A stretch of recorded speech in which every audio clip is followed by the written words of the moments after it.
तो कैसे हैं आप लोग। मुझे उम्मीद है कि आप लोग बहुत ही अच्छे होंगे। Day with my step sister के एपिसोड नंबर 1 में आपका स्वागत है। एपिसोड में आगे जाने से पहले आपसे एक छोटी सी रिक्वेस्ट है कि प्लीज़ मेरे चैनल को सब्सक्राइब करें एंड मुझे सपोर्ट करें।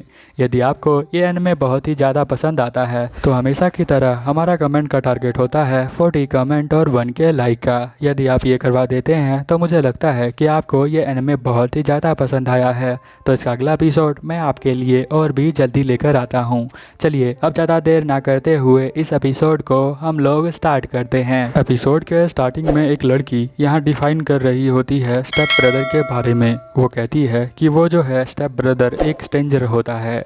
और फिर हम देखते हैं एक लड़का भी यहाँ पर डिफाइन कर रहा होता है कि स्टेप सिस्टर जो होती है वो एक सिबलिंग होती है और वो किसी स्ट्रेंजर के समान होती है, क्योंकि स्टेप ब्रदर एंड सिस्टर दोनों जो है बहुत ही दूर दूर रहते हैं और बहुत ही कम ज़्यादा टाइम स्पेंड करते हैं। इसी वजह से वो दोनों का मानना है यही कि step brother and step sister दोनों ही स्ट्रेंजर होते हैं। और फिर हम उस लड़के को देखते हैं जो कहता है कि रिलेशन जो होता है वो ब्लड का नहीं होता है, इसीलिए वो जो है किसी कैरेक्टर में दिखाया गया है कि ये वो हीरोइन के समान है। ये सोचते हुए वो अपने घर पर आता है जहाँ पर उसके डैड और वो दोनों अकेला रहते हैं। और यहाँ पर वो उसके डैड कहते हैं कि जहाँ मैं वर्क करता हूँ वहाँ पर एक लड़की काम करती है और मैं चाहता हूँ कि वो जो है तुम्हारी मॉम बन जाए। यहाँ पर जो लड़का होता है उसका नाम योटो होता है। योटो अपने पापा से कहता है कि आप ऐसा क्यों चाहते हैं। तो वो कहते हैं उसके डैड कि देखो ना, मैं अब अकेले जो हूँ बिना पार्टनर के बहुत ज़्यादा ड्रिंक करने लग गया हूँ, तो मुझे जो है कोई पार्टनर चाहिए जो मुझे संभाल सके। और आज रात को मैं तुम्हें जो हूँ मिलवाने वाला हूँ, तो जो तुम मुझ मिल के उसे अपने आप ही समझ जाओगे, इसीलिए तुम आज का काम जल्दी ख़त्म कर लेना। हम लोग जो है शाम को उससे मिलने के लिए चलेंगे। यहाँ पर वो यूटो होता है वो कहता है ठीक है, आप जैसा चाहें वैसा कर सकते हैं। अब हम शाम को देखते हैं कि वो दोनों जो है मिलने के लिए चले जाते हैं, जहाँ पर जो हमारा यूटो होता है वो अपनी पहली बार बहन से मिलता है, जहाँ वो अपने आप को इंट्रोड्यूस करता है। तो उसकी मॉम जो है अपनी बेटी को कहती है कि तुम भी अपने आप को इंट्रोड्यूस कर सकती हो, तो वो भी कहती है मेरा नाम साकी है। अब यहाँ यूटो के डैड कहते हैं कि ये तुम्हारी ही एज की है और इसका जो बर्थडे है वो तुमसे 1 वीक पहले आ जाता है और ये भी हाई स्कूल में ही पढ़ती है, 2nd ईयर में। ये सारी बातें यहाँ पर उसके डैड बता देते हैं। यूटा भी उसे देखकर हेलो करता है। उसकी मॉम कहती है क्या तुम जो हो यहाँ पर पिक्चर ले सकते हो, तो वहाँ पर वो कहता है कि हाँ मैं जो हूँ पिक्चर ले सकता हूँ सभी के लिए। यूटा के डैड और साकी की मॉम दोनों आपस में बातें करने लग जाते हैं और हम देखते हैं कि यहाँ पर दोनों जो है यूटा और साकी बातें करने लग जाते हैं। यहाँ साकी कहती है कि पता नहीं जब लोग जो है एक दूसरे के पास आते हैं यानी उनके जो पार्टनर बनते हैं तो वो बाद में बहुत ही ज़्यादा डरावने हो जाते हैं। वो बस यही बताना चाहती है कि जब कोई सिंगल रहता है तो वो बहुत ही ज़्यादा हैप्पी रहता है, जब वो मिंगल हो जाता है तो वो ज़्यादा हैप्पी नहीं दिखता, बहुत ही डरावना दिखता है, ऐसा क्यों। तो यहाँ पर यूटा कहता है पता नहीं, अभी पता चल जाएगा। साकी कहती है कि कम से कम वो क्रिमिनल तो नहीं बनेंगे, डरावने ही बनेंगे। फिर हम देखते हैं कि यहाँ पर वो कहती है कि चलो मुझे तुमसे बात करनी है, तो वो दोनों बात करने के लिए यहाँ पर आ जाते हैं। यहाँ वो कहती है मैं अपनी मॉम के साथ में ये बात नहीं कह सकती थी, इसलिए मैं तुम्हें यहाँ पर लेकर आई हूँ।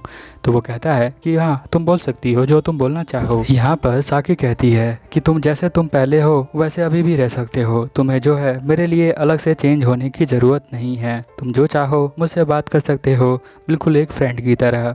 तो यहाँ पर वो कहता है ठीक है मैं समझ गया हूँ।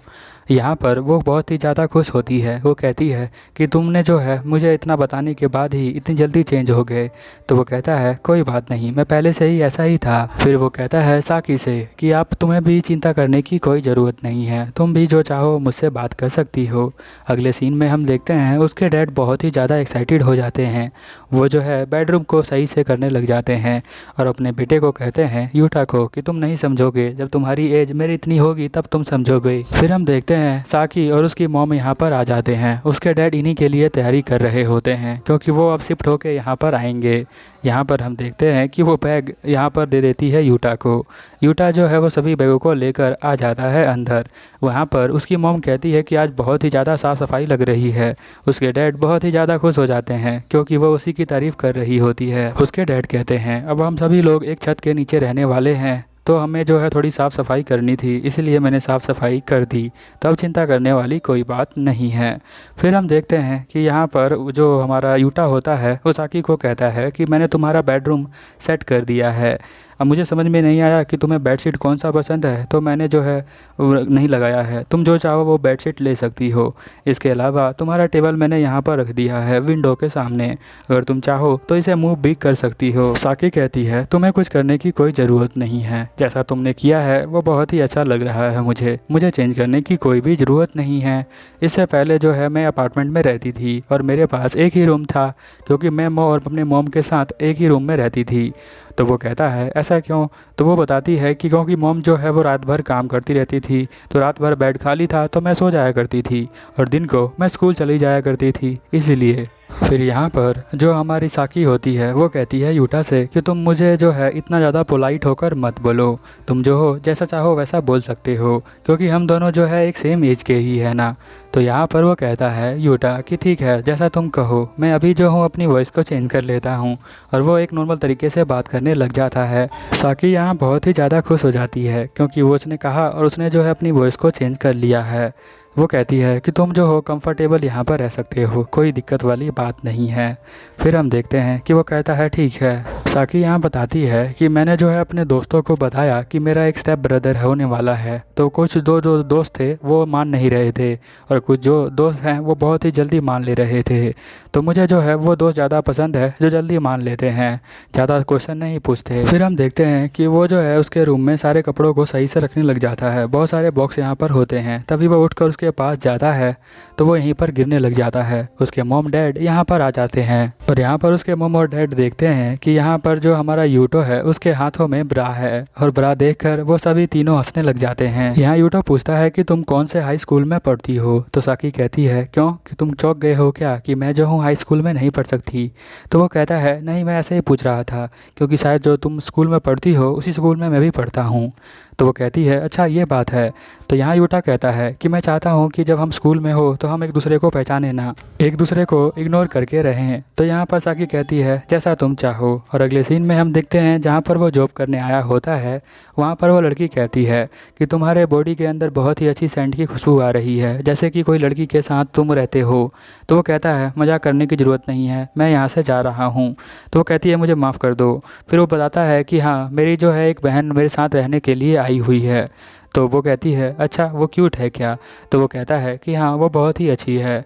फिर वो कहता है तुम मुझे बता सकती हो कि उसके सामने मुझे किस तरह से बिहेव करना चाहिए? तो वो लड़की कहती है जैसे तुम हो वैसा ही बिहेव करना। वो कहता है ठीक है। फिर हम देखते हैं कि वो शाम को यहाँ पर अपने घर जाने लग जाता है। वो चीज़ों को बहुत ही ध्यान से देख रहा होता है। फिर वो अपने घर पे पहुँच जाता है, अपने शूज़ को उतार देता है। हम देखते हैं कि यहाँ पर साकी जो होती है वो चाय पी रही होती है। वो घर के अंदर आ जाता है, वो दोनों एक दूसरे को देख रहे होते हैं। यहाँ पर वो कहता है कि मैं घर आ गया। तो उसे समझ में नहीं आता साकी को कि उसे क्या बोलना है। तो वो कहती है मुझे माफ़ कर देना, लगता है तुम मेरे एक्सप्रेशन को देखकर तुम्हें गुस्सा आ गया होगा। तो वो कहता है कि नहीं ऐसी कोई बात नहीं है। साकी बताती है कि आज से पहले किसी ने मुझे बोला ही नहीं कि मैं घर आ गया। तो उसका रिप्लाई क्या है मुझे पता ही नहीं, क्योंकि मॉम जो है रात को नहीं आया करती थी। यूटा कहता है इसमें गुस्सा होने वाली कोई बात नहीं है। फिर यहाँ पर साकी कहती है ठीक है तो तुम जो हो नहा सकते हो जाकर, तुम्हें पहले नहा लेना चाहिए। तो वो फिर यहाँ नहाने के लिए आ जाता है। अभी भी वो साकी के बारे में ही सोच रहा होता है।